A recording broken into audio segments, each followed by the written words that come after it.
You won't believe this flight attendant's heartbreaking discovery about her husband on a routine flight. Lena gasped, her heart seizing in her chest. It couldn't be real. No, no, no, no, no, she found herself murmuring. This can't be true. Yet, she couldn't tear her gaze away from the end of the airplane aisle. She stared at him again. Those warm brown eyes looked identical to his. But how was this possible? No, it couldn't be. She looked again, and again. No way. She wanted to scream, but her lungs refused to cooperate. Her whole body felt numb and frozen. All she could do was stare in disbelief. She studied his familiar brown eyes, the shape of his face, his rough hands that she knew so well, hands that had held hers tenderly. This was impossible. She kept staring at the man for almost 10 minutes, but he didn't seem to notice. He was busy unpacking his bag and preparing for the flight. Meanwhile, Lena's world had turned upside down. Her mind spun. This had to be her husband. But how could it be him? And if it was him, why was he sitting here on this plane, unaware of her standing nearby? She was sure she was looking at him, yet she was equally sure that he couldn't be here. Her mind began to wander. Could he have tricked everyone, even her? This chilling thought sent her reality spiraling into chaos. Just minutes earlier, her mood had been so different. She had mentally prepared herself for the upcoming flight. It was her first month back at work after that horrible day, and though it was busy, it provided a much-needed distraction. Her job as a flight attendant, and the interactions it brought, helped her feel better after the tough time she had been through since the previous year. Before boarding the plane, she took a deep breath and forced a fake smile.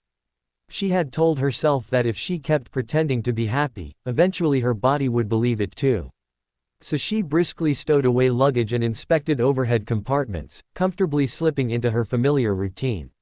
Her colleagues chatted animatedly around her, eagerly discussing their weekend plans post-landing. She attempted to soak in their enthusiasm, hoping it would quell the uneasy feeling rumbling in her stomach. This flight signified not merely her return to work, but her re-entry into life. She needed to believe she was prepared, that the shadow of the previous year had faded enough to allow her to function again.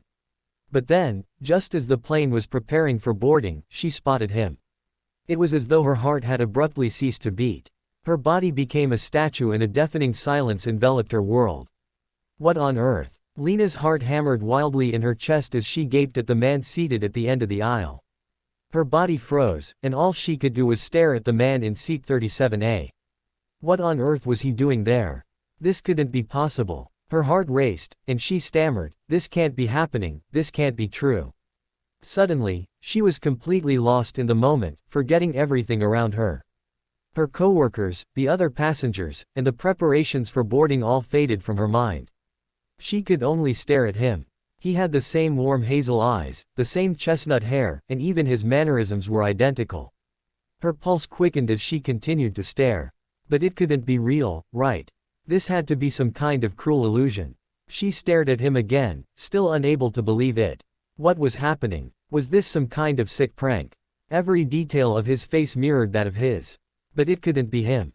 She knew it was impossible. Yet, there he was, sitting a couple of rows away from her. She continued to stare at him, but he didn't seem to notice her presence. Her mind was in turmoil, struggling to comprehend how Gabriel could be on this flight. The same warm brown eyes that once gazed at her with love and devotion now looked out the window without recognition. The strong, tender hands that had caressed her skin were now calmly flipping through an airplane magazine. She needed to be certain. She had to know for sure. Gathering her courage, she decided to confront him. Lena quickly grabbed the coffee cart and poured a cup of fresh, steaming coffee. Then, she took a deep breath, her heart pounding, threatening to burst from her chest. She had to know. With unsteady legs, she stood abruptly and marched towards the back of the plane. The closer she got, the better she could see him. But the impossibility of the situation made her unable to believe her eyes.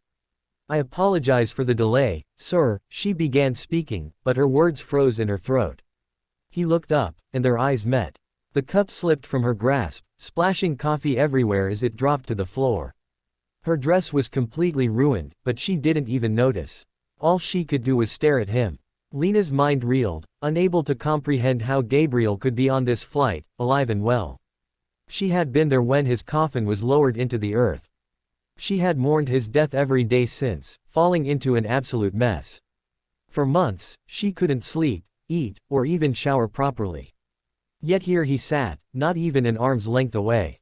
The resemblance was uncanny, from the hints of gray at his temples to the fine creases branching from the corners of his eyes when he smiled. Every rational instinct told Lena that this man could not possibly be Gabriel. But her pounding heart drowned out reason, fixated on the living ghost before her. She studied every inch of his face, searching for even the slightest difference, some imperfection in this phantom of her husband. However, her thoughts were interrupted by a loud scream that jolted her out of her paralyzed state.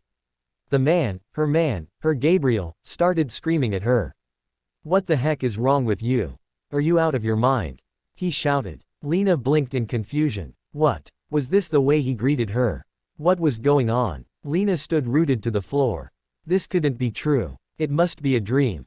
But he kept screaming. "Can't you see that there's someone seated here?" he continued. He looked really angry. But how could that be possible? He shouldn't be angry at her. He had never raised his voice like this at her before. Why was he acting like he didn't know her? Lena's eyes started to water as she stared at him, frozen in her place. Suddenly, she felt a firm hand on her shoulder. It was her fellow attendant, Cassandra. "Please accept my apologies on behalf of my colleague," she said. "I'll clean this up right away." She smiled at the man and gave Lena a stern look. Finally snapping out of her frozen state, Lena became aware of her surroundings, the people staring at her, her colleague Cassandra looking slightly angry, and the spilled coffee everywhere.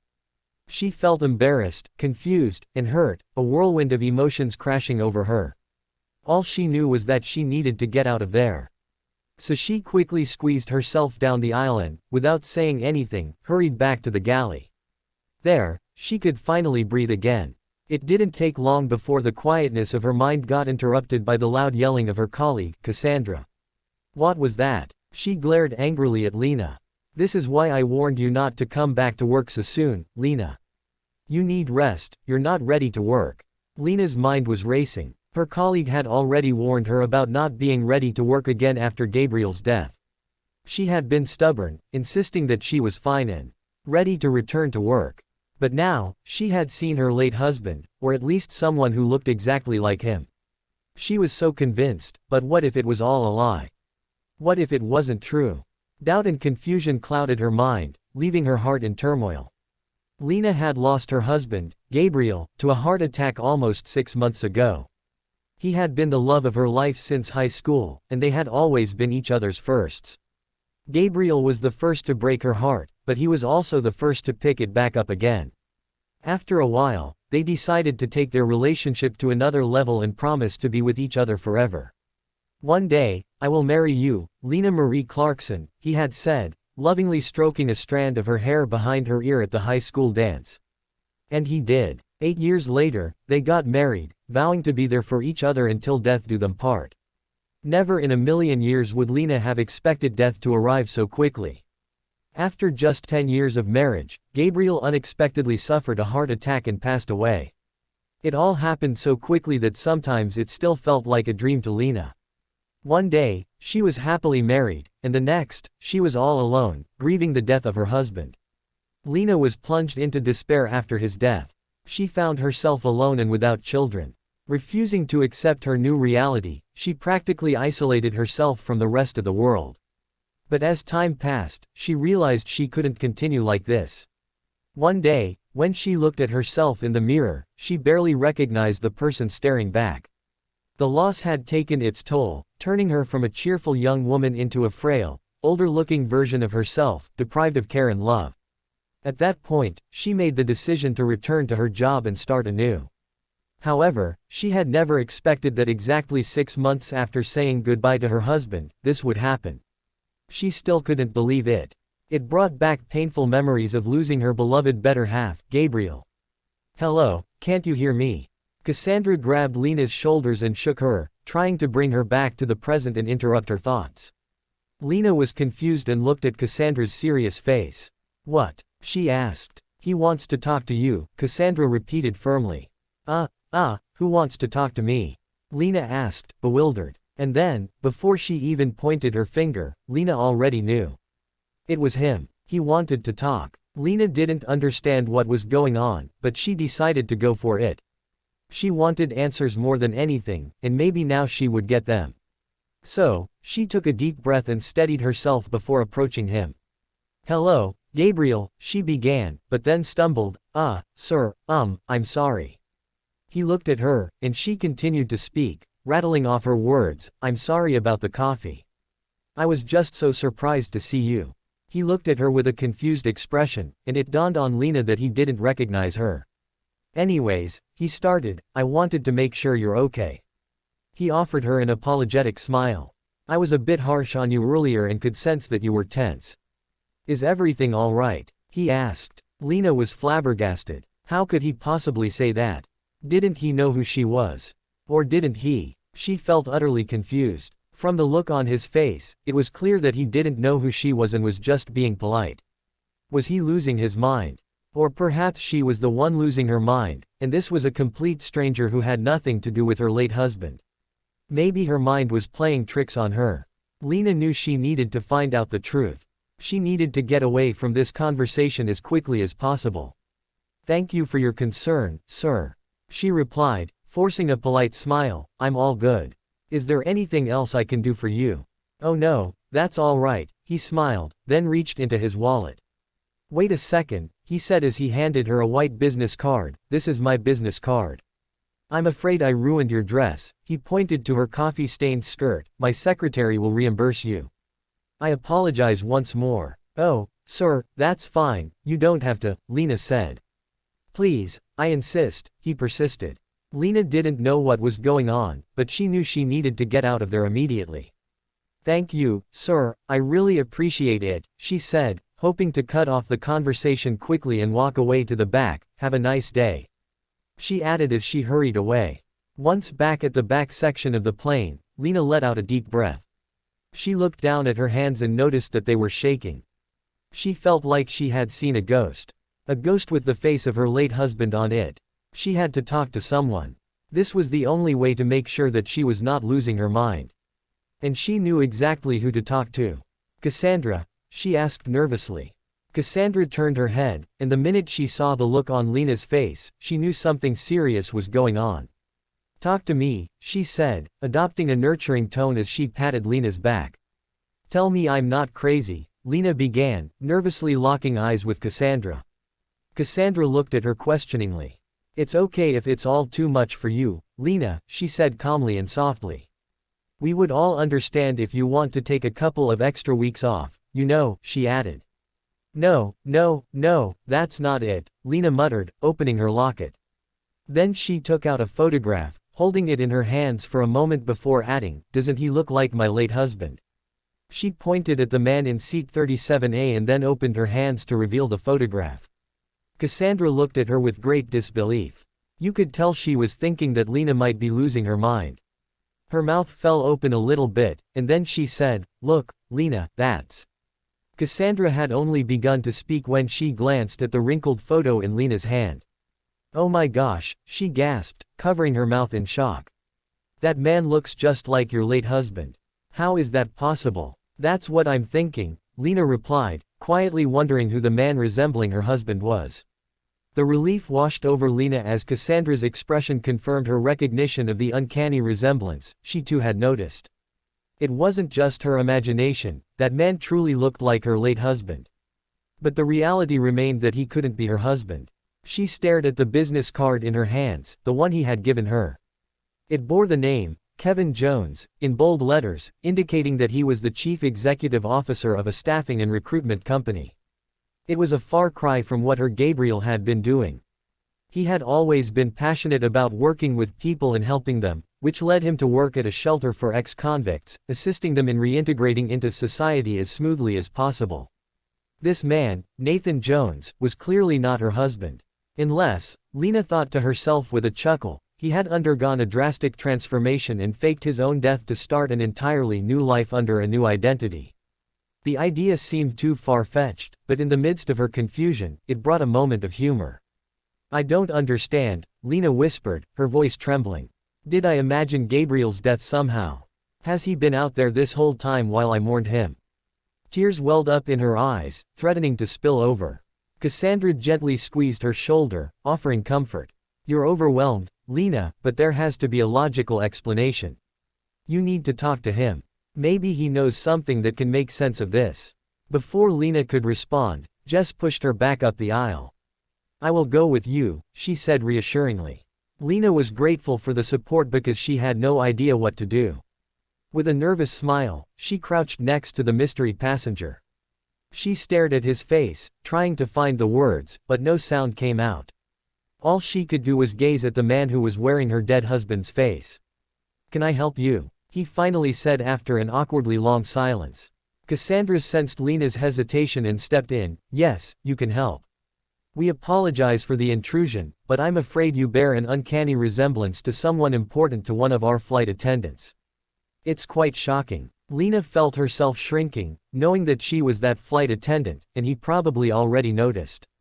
She didn't want to appear shy or overwhelmed, so she mustered her courage and cleared her throat. Do you, by any chance, know anyone by the name Gabriel Garcia? She asked boldly. The man looked at her for a moment, and Lena thought he might say yes, but unfortunately, he didn't. No, I'm sorry, I don't, he replied. Lena stuttered in response. Oh, I'm so sorry. You just look identical to my late husband. I know it's likely just an improbable coincidence, but I'm grasping for explanations, to be honest. Nathan's kind eyes radiated empathy. I can't imagine how difficult this is for you, he replied sympathetically. I wish I could offer you more answers, but no, I've never heard the name Gabriel. This must all feel so surreal. He added, if there is anything I can do to help, please don't hesitate to contact me. Lena appreciated his understanding, even if it didn't bring the answers she sought. The encounter left her with more questions than ever before, and the mystery surrounding the man who looked so much like her late husband deepened. The remainder of the flight was a blur for Lena. She couldn't wait to get off the plane because there was one last person she needed to visit to get answers to this mysterious matter. Upon arriving back home, Lena quickly grabbed her belongings and rushed to her car. She entered the address into her navigation and drove straight to the place she wanted to visit. There was no time to lose, she needed answers. Once she arrived at the house, she impatiently pressed the doorbell. After just a few seconds, Mrs. Garcia opened the door with open arms, inviting her in for a hug. I'm sorry for disturbing you so late in the evening, Lena began. But I need to talk to you about something important. She got straight to the point. Mrs. Garcia smiled warmly and reassured Lena that she was never a disturbance. I just baked some cookies, she said with a hint of sadness, the ones that Gabriel used to love. Lena empathized with Mrs. Garcia's pain, knowing she was still grieving her son. With difficulty, Lena cleared her throat and took a deep breath. She explained to Mrs. Garcia about the man on the flight who resembled Gabriel, showing her the business card as proof. Mrs. Garcia's eyes welled up, and Lena could see the anxiety in her expression. Is everything okay, Mrs. Garcia? Lena asked, squeezing her hand. I know this is hard for you, but I needed to get some answers. I'm sorry to bother you with this. Mrs. Garcia took a deep shaky breath and asked Lena to fetch an album from her bedside drawer. Lena did as instructed, and both of them sat down at the kitchen table. Mrs. Garcia opened the album, and Lena couldn't believe her eyes. What was going on? Tears welled up in Lena's eyes, and her body trembled as she saw two twin babies in the photos. One of them she recognized from old baby pictures of Gabriel. But the other was unfamiliar. She couldn't comprehend what she was seeing. Did Gabriel have a twin brother? Mrs. Garcia explained that the babies in the photographs were Gabriel and his twin brother. Lena was astonished but listened as Mrs. Garcia continued, revealing new information that left Lena baffled for nearly 15 minutes. Mrs. Garcia then shared a painful truth. Gabriel didn't have a father, and she had to raise him on her own. When she discovered she was having twins, she knew she couldn't manage two sons alone, so she made the heart-wrenching decision to leave one of them at an orphanage. Continue story.